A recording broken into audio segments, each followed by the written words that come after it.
Herman! Long time no see.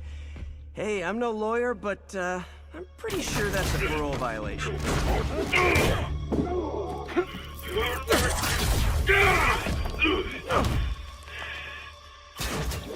Oops, guess we're stuck in here for a while. Want to play 20 questions? No? How about we thumb wrestle? Okay, face punch it is.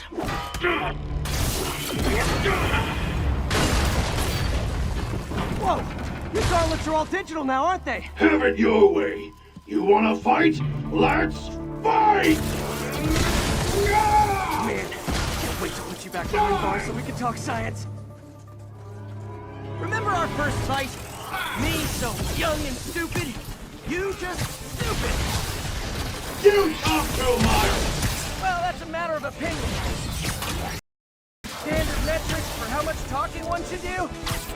And who determines the ideal ratio of talking versus not talking? Also, how would you measure? Now I can do some real damage. Why are you doing this, Herman?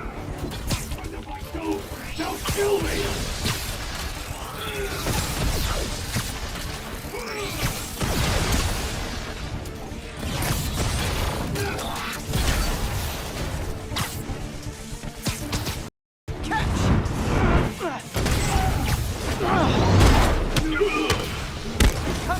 I can help you!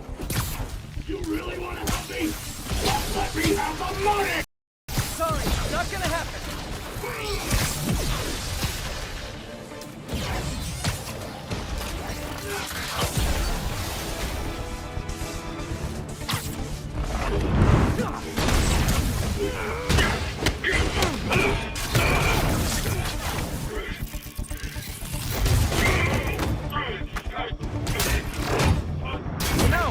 Don't use banks anymore. You're lucky you found actual cash. If you really want to rob banks, try day trading. It's all the rage.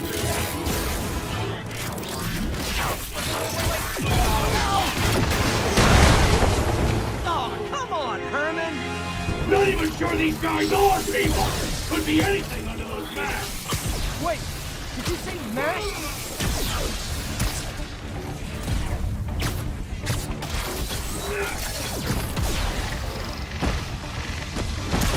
This one's gonna hurt. These mascots, what do they want the money for? Don't know, don't care. Soon as I finish the job, I'm gone.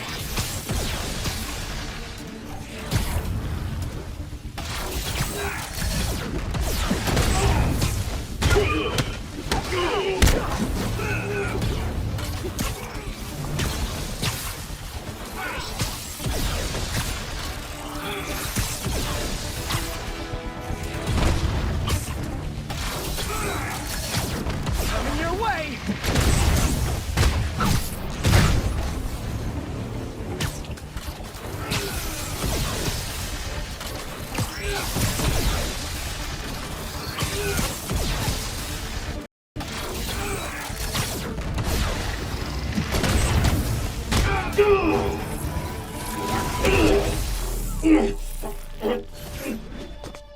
Now and we can protect you! No way! You ain't see what I do! What the? You son of a... Okay, last chance to give up. This time I really mean it. Quit moving!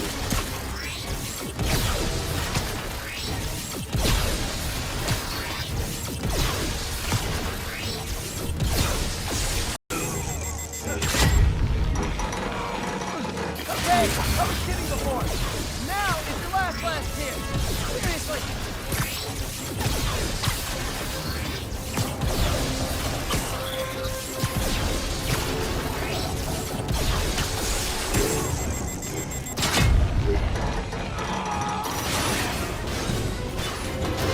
Sorry, Herman.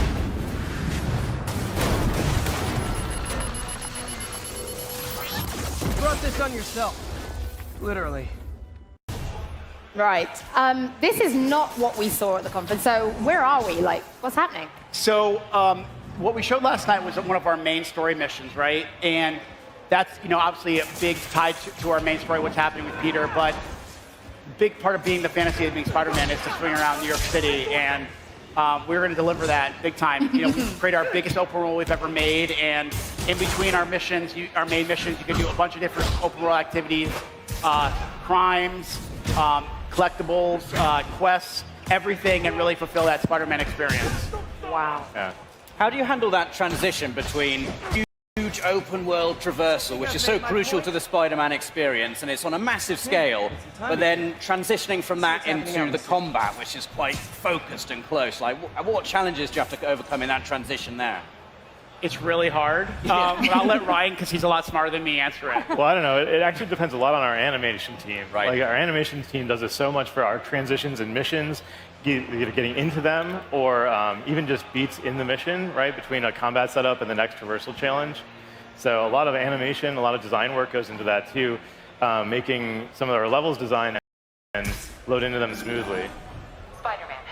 I mean, this is what I'm here for. Oh. Look at that. Traversal is so, I mean, how did you approach this? Because this is what everyone wants, isn't it? That experience of swinging through New York with Spider-Man. It's such an iconic and crucial facet of feeling like you're Spider-Man. Yeah, it was the first thing we started working on. Immediately once we got this project going, started working on traversal. We knew it had to be physics-based. It had to start with webs attaching to buildings. So that was super, super important. From there, it was just finding what felt right. Making sure that we were helping the player get around things and over things in a really fast and acrobatic way. Making sure that all the animations that connect you, again, are looking amazing. And yeah, it just took a ton of work to find all the different places and things that you wanted to do, like the fire escapes that Jacinda's team needed on the build. We didn't have those initially, right? It's just square buildings because it's a test level, right? But then once we looked at what does New York actually look like, there had to be fire escapes. Yeah, that was definitely one of the challenges that we had, that we wanted to make sure that a superhero playground. Yeah. So you have to be able to traverse on the ceilings, like walls, the ground. So if you guys play a demo, you should definitely check it out, because every single square foot of New York City is traversable. Fantastic. And how did you strike that balance between first creating a New York that is authentic and looks like New York, but at the same time, I guess you've got to make it a place that is fun for Spider-Man to move around? So did you take any artistic liberties with certain places just to make them more fun to swing through? And For the most part, it's fairly accurate to what New York City would actually be. We actually did make some buildings a little bit taller, because you do need a certain amount of height to swing from a building. But because we actually have web attachments, like, for example, you can actually swing through Central Park, the trees are a little bit higher, and there's probably a lot more trees than you would expect. But that's how we made the city a little bit more easy to traverse. Awesome. What about bringing Spider-Man to life? Because even on the streets, the movements, we get a little bit of this, a little bit of a joke. Yeah, so when we started working on this project, one thing we talked about was we wanted, New York is a character for us, right? It's its own character, and part of that is how lively it is. We want to have a lot of cars, a lot of vehicles, a lot of people, but it'd be weird if he just didn't interact with them. So, he can, instead of punching them, he'll like salute or wave, and then some characters you can actually interact with, like we can do high fives, really? We can take a little selfie with them and everything. So, yeah, I mean, we want it to be even though he swings a lot, there are going to be players who are going to go down the ground, and we want to have opportunities where you can interact with the NPCs. They'll also like run away if there's a crime nearby. They'll sometimes clap and be happy when you succeed. It's just one of those things that's, like I said, New York was really important for us to get right. Not only just the look and the feel, but also just how alive it is. Yeah. This is just fantastic. It's like, this is what everyone's wanted. Rob hasn't stopped talking about, this is what I've always wanted. I just want to swing around. But now I'm like, maybe I just want to be on the ground. It's been a dream project for a lot of us in Insomniac. So to see it, I just want to grab a controller and process. So do I, quite frankly. Yeah, it's just this screen is pretty amazing. Yeah, I think it is being played live at the moment. It's just, we just wanted you guys to be able to tell us all about the game instead. Yeah, it's I mean, and this is, like I said, one thing about this is Adam just completed what we call a Fisk base. There's a bunch of these different Fisk installments out in the city, and as you complete these open world activities, you'll earn these tokens, and you can spend the tokens to customize your Spider-Man. We always want you to be the Spider-Man that you want to be. You can unlock new suits, new suit powers, suit mods, new gadgets, and upgrade those along the way. So, can we get some examples? Sure. So you see the little icon in the top right-hand corner is called the Web Blossom. Yep. So that's actually a suit power that you can unlock. And do you remember in the first combat room from Raph, he does that big twirly thing and the webs go everywhere? Yep. That's the Web Blossom. It's like a super move. Cool. And most of the suits actually come with a suit power, and you actually can mix and match them. So say if you like, our Noir suit, but you want Web Blossom, you can take that and place it on there, or, whatever the Iron Spider suit comes with, you could take that and place it on there. So can you change on the fly, or do you have to go to? You have to go to the menu to change it. But and then now, like for example, he has a web shooter attached. You can upgrade the web shooter to have more shots, faster reload, and then same thing for a bunch of our gadgets. And like look at that New York City. I was like, behold the power of the PS4. Yeah, I mean, it's right there. I mean, what was this? An applause from the audience. Good job.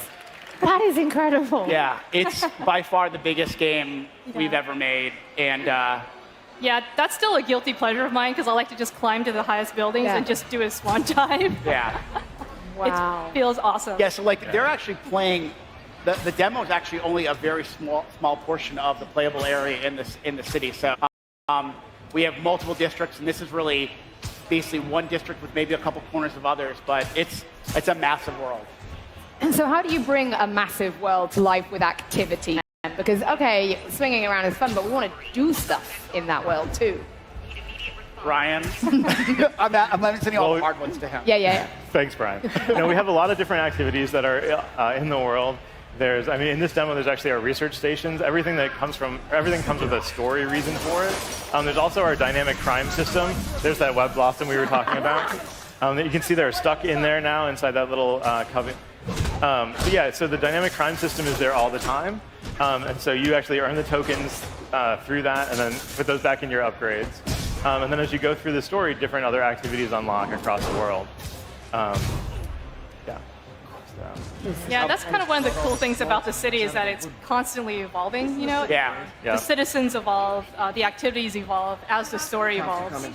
She's actually pointing out out something. So another thing is actually, at certain points, they'll actually, the people in the world actually point out things that you can do, like they pointed to an activity in the world. So and off you go. Off you go. Yeah. And Peter Parker has been Spider-Man for 8 years in this game. Right. What was behind the decision to make him a more experienced Spider-Man? So I think when we were early on, we were talking about the story and the kind of story we wanted to tell. We knew right away we didn't want to do an origin story because people told us pretty quickly they don't want origin stories. And, coincidentally, the studio side was doing the younger Spider-Man, which is a great. So we thought, what would be a good time in his life to explore? And I just remember back when I graduated college, what life was like. It's like that, and you're finally an adult now. You're paying your own bills. You have a first time. You're trying to make a name for yourself. So we just thought that would be a good opportunity to explore for. And, as he meets his mentor and stuff like that, I thought it'd be really cool. Awesome. And what can you tell us about, we saw a whole bunch of villains in their trailer yesterday. They just kept coming. So what can you tell us about the villains we're going to be fighting? So back at E3 last year, we revealed Mr. Negative, a pretty big role in the game. And, he's a relative newcomer, right? But it's a superhero game. We got to have supervillains. And, back in, like I said, people were like, well, I hope we introduce one new villain. And I was like, that's not enough. And over the last 8 years, he's locked up many villains: Rhino, Electro, Vulture, Scorpion. And again, we've been saying, not only is Peter going to be pushed more emotionally than ever before, but same physically. So it's just, when you have a Sinister Six, we thought that would be a pretty good test for a 23-year-old Peter. And we saw someone mysterious arriving at the end of the trailer. Yeah, so I figured I'll just spoil it for everybody right now. Forget about September 7th, just spoil it now. It's there is a leader, and that person was teased, and when you play the game on September 7th, you'll figure out who it is. And how do you strike that balance between making a game for people who like the Spider-Man movies, maybe they're fans of the MCU, and then you've got the fans who have been reading the Spider-Man comics for years and years and years and years. What have you put in the game for them that they can explore in terms of lore? And how do you strike that balance making a Spider-Man game for everyone?